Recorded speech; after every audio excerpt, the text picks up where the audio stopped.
TOMS didn't start with the idea for a shoe. In fact, it was the absence of a shoe that started it all. Argentina was beautiful. The music, the colors, the food, the people. But as soon as I left the city, I noticed this need. I knew nothing about shoes and very little about giving. But I had a simple idea. What if a for-profit shoe company used giving as its business model? One where for every pair of shoes sold, a new pair would be given to a child in need. One for one. They'd be shoes for a better tomorrow. Tomorrow shoes. So I called them TOMS.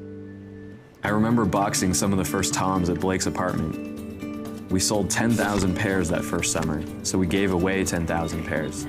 10,000 pairs that protected children from disease and infection, that completed the school uniform, helping increase enrollment. We gave repeatedly, going back time and time again to the same communities, watching the kids grow up with TOMS on their feet.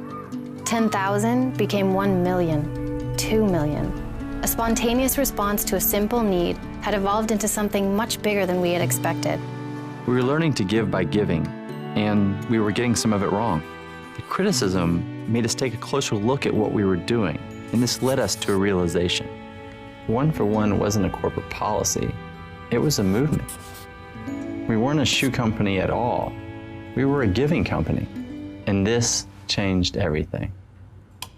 I was hired to grow the giving department. Now we have an entire team of people devoted to learning how to give better, to take feedback we had received, and to do more. We designed new giving products, winter boots for colder climates, sneakers for play in our city streets. We evolved from just providing aid to supporting economic development. We partnered with factories in Kenya, India, Ethiopia, hired artists to hand paint shoes in Haiti, and made a commitment to produce 1/3 of our giving shoes in local markets. We work with local NGOs to deliver shoes right up to the last mile. But we saw that the communities needed more. They needed wells, prenatal care. There was malnutrition, devastating diseases caused by shoelessness. So we dedicated a percentage of our sales to help and took on podoconiosis as a personal cause, funding clinics devoted to eradicating the disease. And then we saw another need. We took our learnings from giving shoes and applied them to sight. It was a new way of looking at One for One, not just giving a product, but helping restore sight through surgery, medical treatment, and prescription glasses. It's about pairing one person making a purchase with one person in need. It's about a simple transaction changing a life. This is what One for One is about. And the future of One for One is about more than giving. It's about changing the way business is done around the world. TOMS didn't start with the idea for a shoe.